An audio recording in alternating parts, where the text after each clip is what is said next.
नमस्कार, मैं डॉक्टर सूर्यभान सिंह, सहायक प्राध्यापक, उत्तराखंड मुक्त विश्वविद्यालय, राजनीति विज्ञान। आज हम भारतीय प्रशासन के राजनीतिक पर्यावरण पर चर्चा करेंगे, जिसमें हम ये देखेंगे कि वो कौन से कारक हैं जो भारतीय प्रशासन को, जिसके अनुरूप भारतीय प्रशासन को संचालित करने के लिए बड़े महत्वपूर्ण पक्ष प्रदान करते हैं। जैसा कि हम जानते भी हैं और भारतीय संविधान निर्माताओं ने स्वतंत्रता के पश्चात संसदीय लोकतंत्र अपनाया, और चूंकि सामाजिक, सांस्कृतिक और भौगोलिक संरचना में विविधता भारतीय समाज में पाई जाती रही है, इसलिए उन्होंने संसदीय लोकतंत्र के साथ संघात्मक शासन अपनाया। संसदीय लोकतंत्र इसलिए अपनाया ताकि राष्ट्रीय सरकार में सभी जाति, धर्म, भाषा, क्षेत्र को प्रतिनिधित्व प्राप्त हो सके, और संघात्मक शासन इसलिए अपनाया ताकि क्षेत्रीय आकांक्षाओं को अपने स्तर पर ही सरकार का गठन कर अपनी आकांक्षाओं के अनुरूप अपने प्रतिनिधियों के द्वारा सरकार को संचालित किया जा सके। इस प्रकार से संघात्मक शासन अपना करके जहां एक तरफ संविधान निर्माताओं ने देश की विभिन्न क्षेत्रीय, भाषा और जातिगत आकांक्षाओं को अपने स्तर पर स्वतंत्रता पूर्वक कार्य करने का संवैधानिक अधिकार प्रदान किया, वहीं दूसरी तरफ संसदीय शासन प्रणाली अपना करके देश के विभिन्न हितों को राष्ट्र के शासन में भागीदारी का अवसर देकर राष्ट्र निर्माण का एक अतुलनीय और असंभव प्रयास किया, जो व्यवहारिक रूप से दिखाई पड़ा। और निश्चित रूप से इससे देश को, आज जैसा कि वर्तमान राजनीतिक परिदृश्य से देखते हैं, तो इससे देश को मजबूती भी मिली है। इस प्रकार से भारतीय संविधान निर्माताओं ने लोकतांत्रिक विकेंद्रीकरण की प्रक्रिया पर जोर देने का काम किया। यहां पर हम ये कहते हैं, चूंकि भारतीय संविधान के द्वारा ही इस प्रकार की व्यवस्था की गई कि राष्ट्रीय, क्षेत्रीय और स्थानीय स्तर पर सरकारें होंगी, अर्थात त्रिस्तरीय शासन व्यवस्था की स्थापना की गई, जिसमें राष्ट्रीय स्तर पर संघात्मक शासन है और संघ का शासन है, और क्षेत्रीय स्तर पर प्रांतों का शासन है, स्थानीय स्तर पर पंचायती राज व्यवस्था गांव के लिए और नगरीय स्वशासन की व्यवस्था शहर के लिए संविधान निर्माताओं ने इस तरीके की व्यवस्था की। इसके साथ साथ अगर हम लोकतांत्रिक विकेंद्रीकरण को और थोड़ा सा विस्तार से देखने का प्रयास करें, तो इसमें स्पष्ट रूप से संविधान के द्वारा यह प्रावधान किया गया कि चाहे वो केंद्र की सरकार हो, राज्य की सरकार हो या स्थानीय सरकार हो, वह निश्चित रूप से संविधान के उपबंधों के अधीन रहते हुए अपने अधिकार क्षेत्र में पूरी स्वतंत्रता के साथ काम करती है। उनके अधिकार क्षेत्र में किसी प्रकार का कोई अतिक्रमण संभव नहीं है किसी के द्वारा। यदि है तो वो संक्रमणकालीन व्यवस्था है, और उस संक्रमण काल के समाप्ति के साथ ही वह संक्रमणकालीन व्यवहार जो लागू है वह भी समाप्त हो जाता है। यह लोकतांत्रिक विकेंद्रीकरण का एक उदाहरण हम देना चाहेंगे। तमिलनाडु में एक महिला ग्राम प्रधान से जुड़ी हुई घटना है। ये केंद्रीय सरकार के कुछ कर्मचारी रिटायर हुए, जिनके संदर्भ में यह निर्देश हुआ। मुख्यमंत्री ने जिलाधिकारी को निर्देश दिया संबंधित गांव में, जिस गांव में महिला प्रधान थी, कि इन्हें उस गांव में भून आवासीय पट्टा उपलब्ध कराया जाए। डीएम के आदेश के बाद भी महिला प्रधान ने इस बात को खारिज किया, और उन्होंने कहा चूंकि गांव की यह संपत्ति है, इसलिए गांव के पात्र लोगों का ही हक इस संपत्ति पर है। ऐसी स्थिति में डीएम ने अपने विशेषाधिकार का प्रयोग करते हुए उन सभी कर्मचारियों को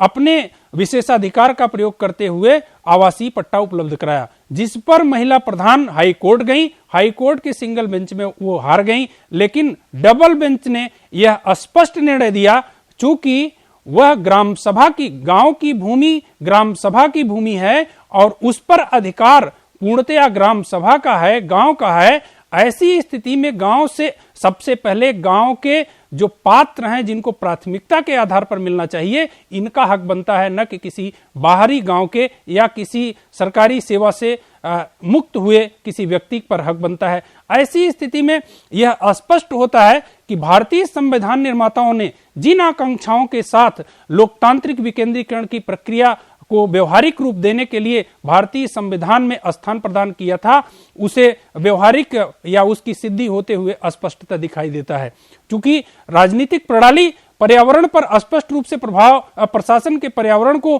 प्रभावित करती है। जिस प्रकार की राजनीतिक प्रणाली होगी, निश्चित रूप से प्रशासन को उसके अनुरूप अपने दायित्वों का निर्वहन करना होगा। जैसा कि ब्रिटिश काल में शासन केंद्रीकृत था, ब्रिटिश साम्राज्य हितों के संवर्धन के लिए काम करता था। ऐसी स्थिति में प्रशासन पर्यावरण पर दबाव अर्थात जनमानस पर दबाव बना करके कार्य करता था, न कि उनके लिए काम करता था। लेकिन चूंकि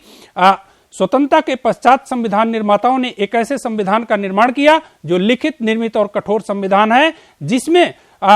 भारतीय जनमानस से संबंधित भारतीय समाज के सामाजिक सांस्कृतिक बहुलता से युक्त समाज के सभी हितों को शामिल किया और भारत को एक समाजवादी राज्य घोषित किया। अर्थात राज्य का यह उद्देश्य होगा कि वह लोगों के बीच आय की असमानताओं को न्यूनतम करने का प्रयास करेगा। लोकतांत्रिक संसदीय लोकतांत्रिक शासन प्रणाली की स्थापना की गई, अर्थात जनता स्वयं अपने यह निर्णय लेगी मतदान के द्वारा नियतकालिक चुनाव में प्रतियोगी राजनीतिक दलों की उपस्थिति में कि हमारा प्रतिनिधि कौन होगा, हमारे शासन का संचालन का जिम्मा किसके पास होगा, यह निर्णय करने का अधिकार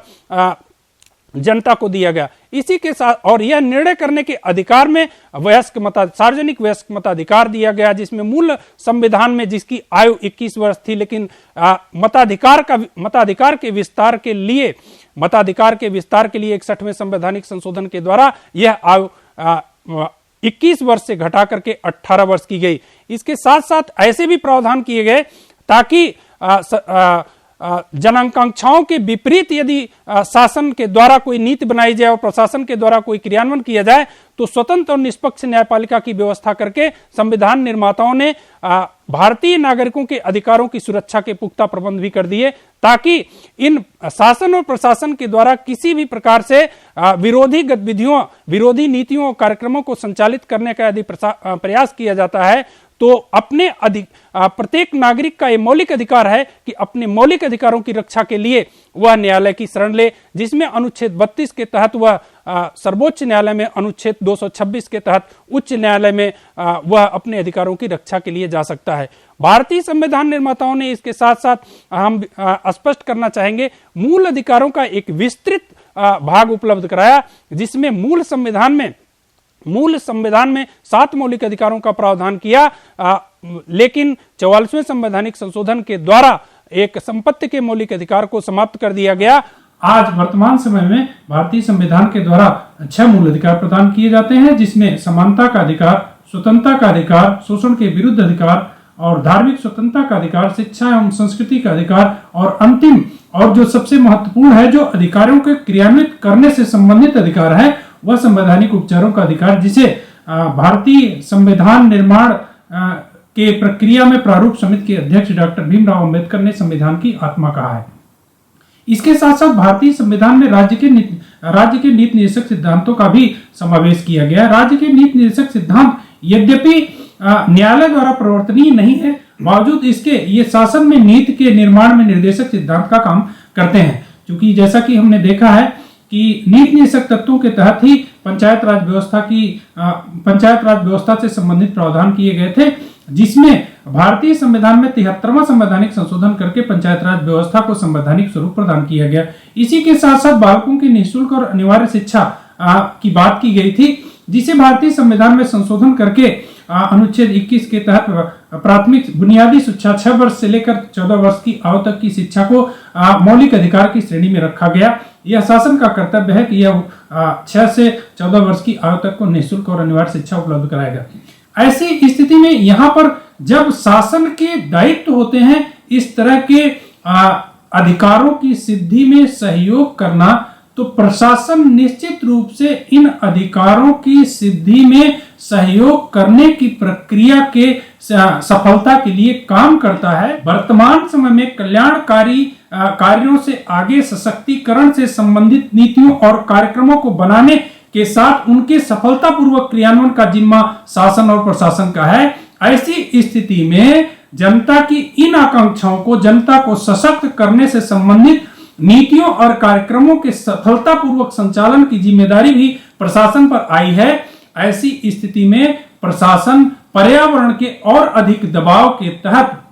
जनता के हितों और आकांक्षाओं की तृप्ति के लिए काम करने के लिए तत्पर होना है। इसी के साथ हम अपनी बात समाप्त करते हैं। धन्यवाद, नमस्कार।